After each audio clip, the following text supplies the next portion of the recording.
Question number 2.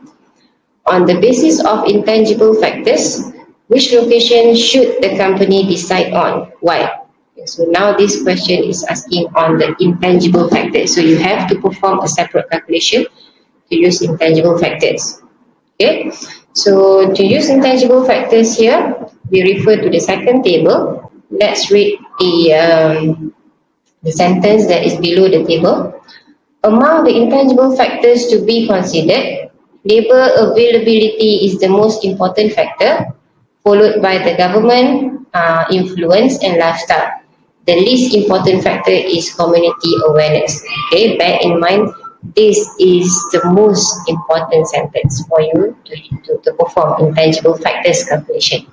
Okay, so now let's go back to the table. Okay, there are 4 intangible factors given. Labor availability, government influence, lifestyle, and also community awareness for all these 4 locations. And you can see clearly ratings are given for these intangible factors. Okay, as I mentioned in the slides before, to measure intangible factors, because of intangible factors here do not have any monetary value or ringgit Malaysia value, so the only way to measure the intangible factors are by giving rating. Okay, so ratings are given here. So what are ratings? The examples of ratings are, you can see very good, good, satisfactory, poor, and so on. So every rating here has its own value as also given in your slides. Okay, please memorize all these values. Okay, okay. So now we are going to see how to calculate using the intangible factors.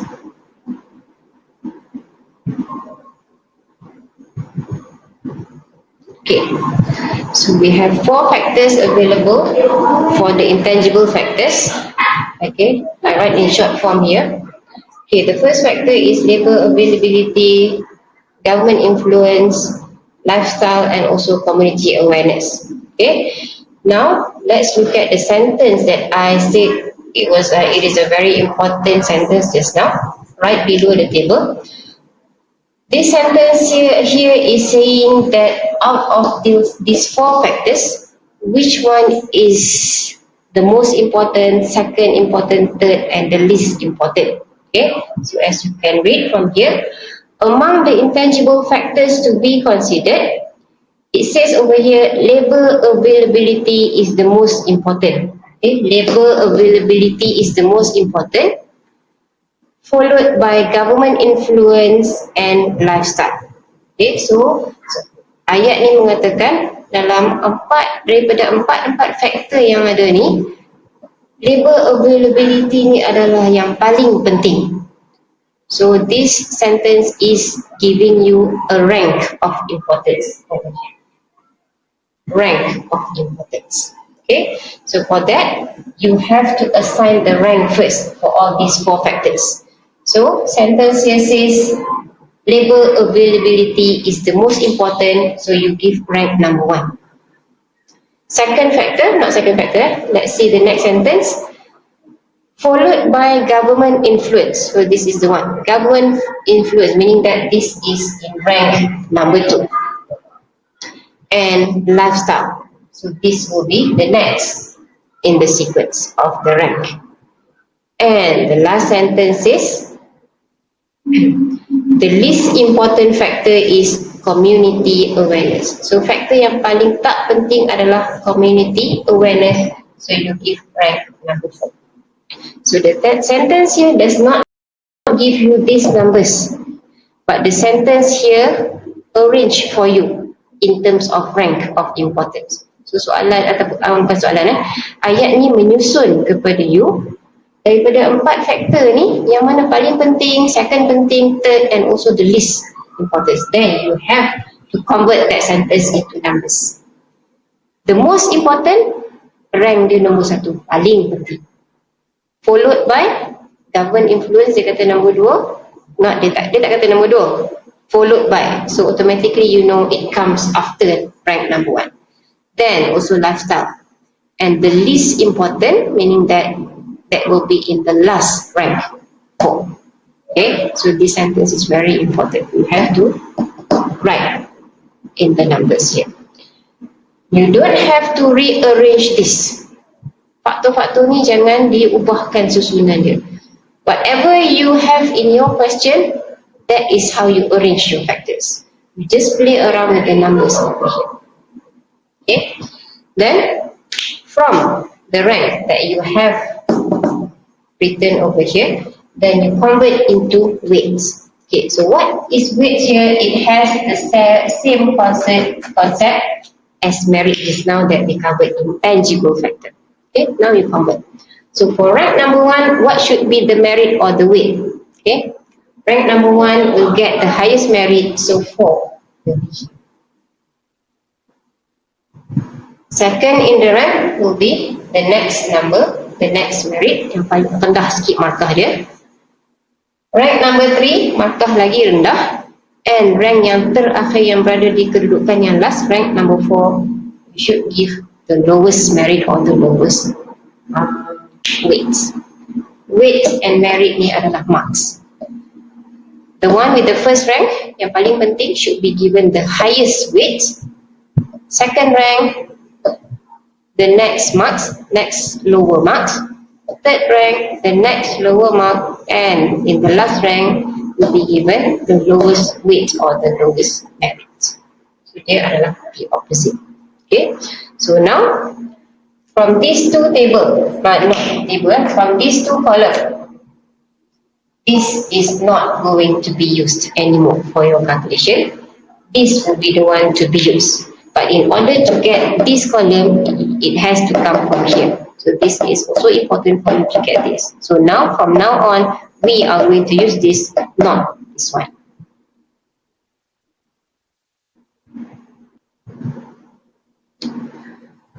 Okay, so next, what you have to do is, okay, you focus on the locations now. We are done with rank and weight. Now we focus on the locations here. The question has given you the rating. Ratings here are the examples are very good, fair, and so on. So what you have to do is to convert all the ratings into numbers. Okay. In the slides, I have given you the values for each rating. Excellent has a value of 5. Very good has a value of 4. Please refer to your slide. Okay. Now we are going to convert all these ratings. Okay. So let's look at Johor Bahru first. Okay, Johor Bahru, for the first factor, labor availability, the rating is very good. So the value for very good is 4. So you convert into the number 4. Okay, the next factor for Johor Bahru is government influence. The rating given is also very good. So the rating value is also 4 for government influence. The next factor for Johor Bahru is lifestyle. The rating given here is good. So the value for good is 3, and for community acceptance, the rating given is outstanding. Okay, outstanding has the same meaning as excellent. So the value for outstanding or excellent is 5. Okay, so we convert the ratings into numbers or values. Then you do the same thing for the other 3 locations. Okay, now I have converted all the ratings for all these locations for you. Okay, so you can check this in the textbook. So I've converted Tapah here. Good, the value is 3. Also good over here, the value is 3. Outstanding 5, and very good 4. And you do the same thing for the other 2 locations. Okay, now from here, what you have to do next is to calculate the weighted score. Okay, weighted score here means, okay, we are going to refer to this column, that is the weight column. We multiply with the value of the rating. Okay, that is called as weighted score. So for Johor Bahru, to calculate the weighted score is you take this column will be used over and over again, repeatedly for all locations. Okay, 4 times 4 equal to 16. 3 times 4 equals to 12. 2 times 3 equals to 6. 1 times 5 equals to. Okay, we take the weight over here for every factor, multiply with the ratings values. Okay, over here 4 times 4, 3 times 4, and so on. Okay, and you do the same thing for the other 3 locations. You take the same weights, which is you are using the same column, multiply with the value of the ratings over here. That is called as weighted score for every location. Okay, now I have calculated the weighted score for all locations. Take the weight column, multiply with the ratings values for each location. Okay, next from here, we have calculated all the weighted score. Next is for you to calculate the total score. Okay, calculate the total score for every location here. So to calculate the total score, you add up all these weighted score. Tambahkan sahaja semua weighted score ni. Okay, yang in red color. Okay, not the blue color, the red color. Okay, so these are the total score for the 4 locations. Okay, you add up all this, so you get the total score. Now, from your total score, we do the same thing as what we did just now for the tangible factors. We assign the rank and also the merit to these locations. So now, to assign the rank, listen carefully. To assign the rank, decide or choose which one is the best out of these 4 total score. So dalam 4 total score ni, yang mana yang terbaik. Okay, and please take note that we are now on total score. Just now, for the tangible factors, we were on the total cost. So we choose the lowest as the best. Now for total score, the highest is the best. So this is the best. Okay, 40, 39, 35, and 28. Okay, so now what will be the rank for the best one? Automatically you assign rank number 1 for the best total score. It always start with number 1. Second best total score is 39. Over here, you assign rank number 2. Third best is 35, rank number 3. And the lowest total score is in rank number 4. That is the last rank. Okay. And now, it is time for us to assign the merit. And remember, merit here is actually the marks or the weights. Okay, always start with number 1. Jangan the opposite way. Jangan start dengan nombor 4. Always start with rank number 1 to assign the merit. Okay. So for merit, for rank number 1, what will be the merit? Merit ni marks. So the location with rank number 1 should be given the highest mark. So the highest mark over here is 4 because she have 4 locations. Second best rank will be given 3 marks or 3 merit. Third best 2, and in the last rank should be given the lowest mark, that is 1. Okay. So we are done with the calculation. So now it is time for us to decide what is the best location by using intangible factor. So always choose the location with the first rank. So the first rank is over here. Okay, so over here you make a decision. Port Dickson is the best location. Why? Because it has highest total score. Okay, we don't have enough space over here.